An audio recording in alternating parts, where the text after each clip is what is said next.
So far we've only looked at the work done by individual forces, but of course you could have multiple forces acting on an object, and you would have to consider what all of them are doing together to figure out the object's ending energy state. So let's take a look at maybe just a really simple example. Maybe we are pushing an object over a rough surface, so we're going to have to deal with friction.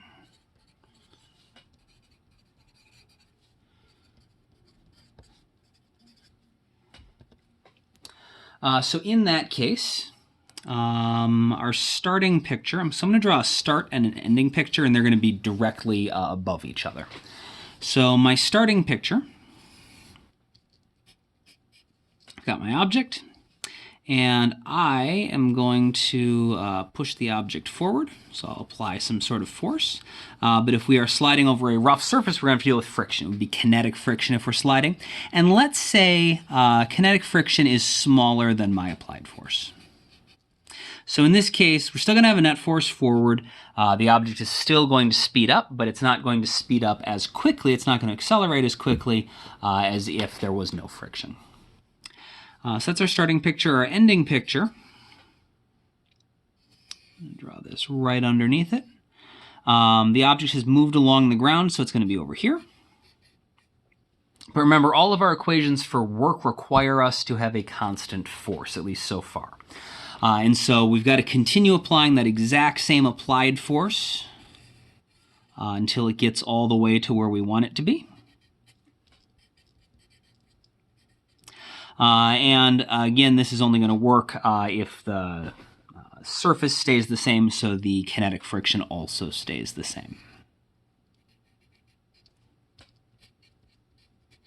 So our forces have each remained constant as the object slid across the ground.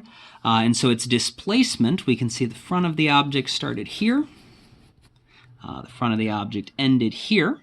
And so the displacement, how far it moved from the beginning to the end, is from the start to the end. We can see that it displaced to the right. So let's think about what each one of our forces did here in terms of work and energy. So the work done by the applied force.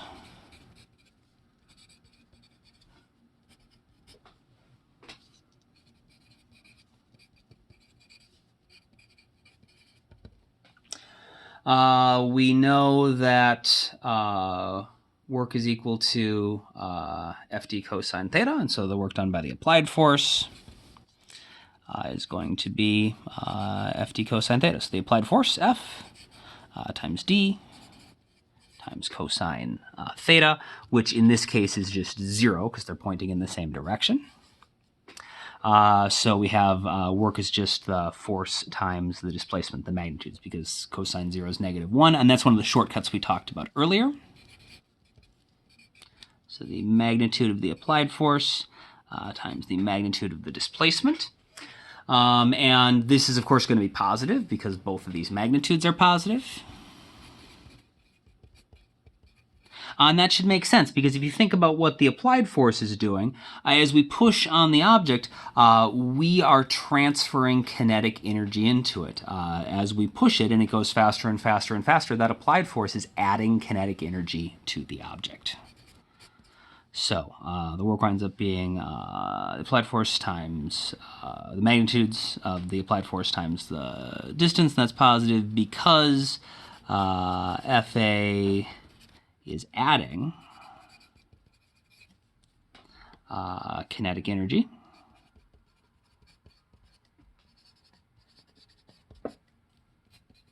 to our object. Now friction, on the other hand, is doing the exact opposite. Friction is pulling backwards. Friction is trying to slow the object down, and so we know friction is going to try to remove kinetic energy. So if we look at our equations, we should see that that's what happens, that we wind up removing energy. So the work done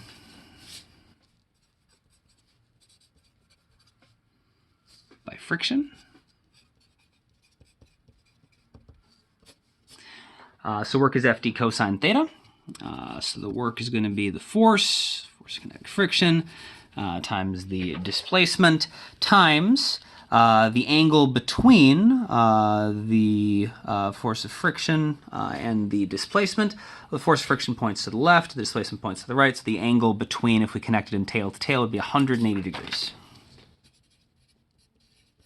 Cosine 180 is -1, so this is another one of our shortcuts we saw. If they're in opposite directions, it's just negative FD. And so in this case, we see that we have a negative work, which again should make sense if we think about what friction does, because it's going to be taking, it's going to be slowing the object down. It's going to be taking kinetic energy out of the object and converting it into heat.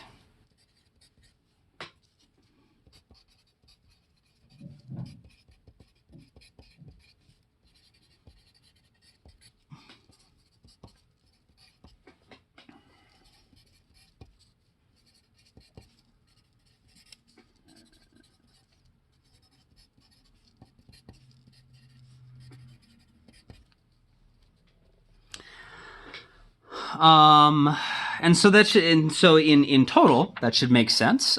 We push on something, we are trying to give it kinetic energy, but not 100% of that energy gets to stay in the object as kinetic energy. The friction takes some of that kinetic energy back out and turns it into heat. And so at the end of the process, the object is going to be moving. It's going to be moving faster than it was in the first place because our applied force was bigger than friction, so we've got some kinetic energy in there. But also because of the friction, the bottom of our object and the ground are going to have warmed up a little bit from them rubbing against each other, which means that that required some of our energy, and that is the heat energy that friction has supplied us with by converting our kinetic energy into heat.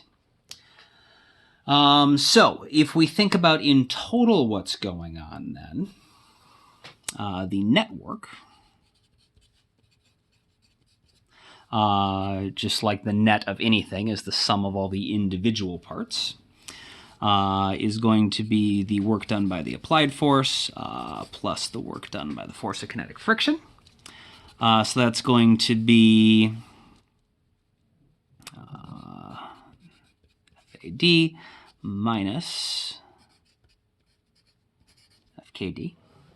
And you'll notice we can sort of factor this out. It's FA minus FK times D. And FA minus FK is important. You might recognize that that is the expression for the net force.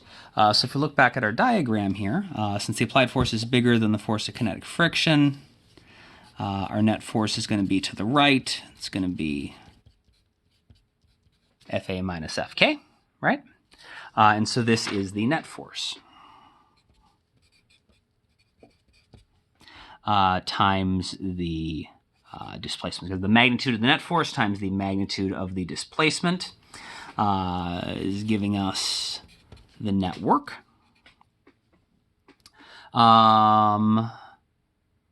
The one thing to note about this is, so this should look familiar, we've got force times displacement. In this case, our net force is in the same direction as our displacement, which means we don't need to break it into any components or anything. But of course, if the net force was at an angle or something, we'd have to find the component of it that is actually parallel to the displacement to find the work. And so really, this is FD cosine theta, but in this case, we have 0 degrees, right? So this is the angle between the net force and the displacement. So in our case, we have the net work is equal to the net force times the distance times the cosine of the angle between them. And so our general equation then is going to be that the net work is equal to the net force, or the magnitude of the net force, times the magnitude of the displacement, times cosine theta, which is, of course, equal to Another way to say that is it's going to be the dot product of the net force and the displacement.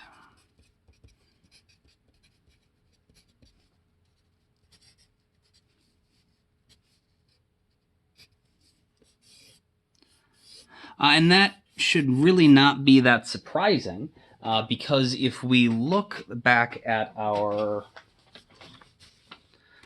diagram, we accomplished doing this by having two forces.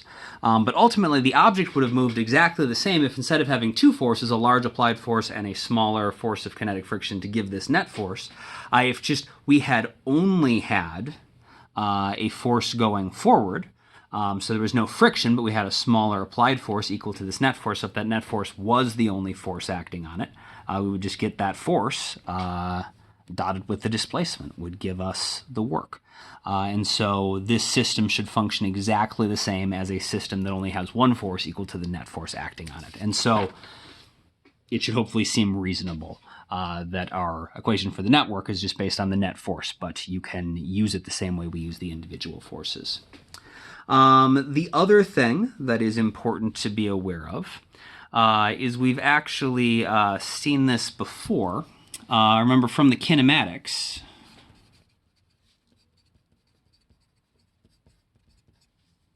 we had a rearranged equation. So this is, from before.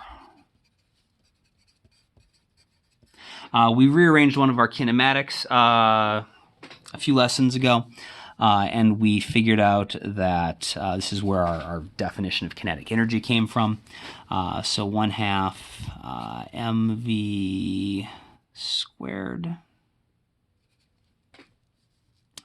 minus 1/2 mv naught squared was equal to the net force times the displacement. So this was the change in kinetic energy, and this was the work. And if we're dealing with the kinematic equations, when we derived this, we had the net force going in the same direction as the displacement. And so we've again got that cosine theta, but it's just cosine 0 here. And so remember, this was the change in kinetic energy. And this is the net work, right?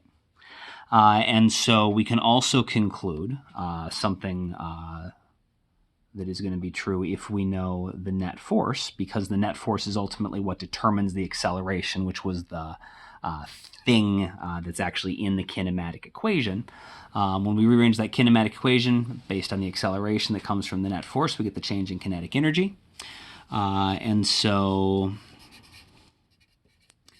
the net work on an object by all of the individual forces acting on it is equal to the change in that object's kinetic energy.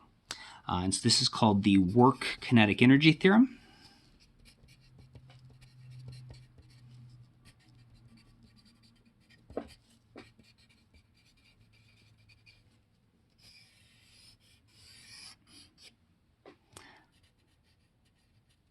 And that is useful in a lot of situations. So if you have a whole bunch of forces acting on an object, sometimes it's easier to just figure out what the net force is. I use that to find the net work, and then that will tell you the total change in kinetic energy. One important thing about this equation, this only works on individual objects. We're going to talk about complex systems later, but this works. So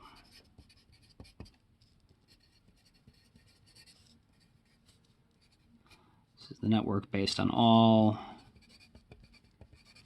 individual forces on a single object.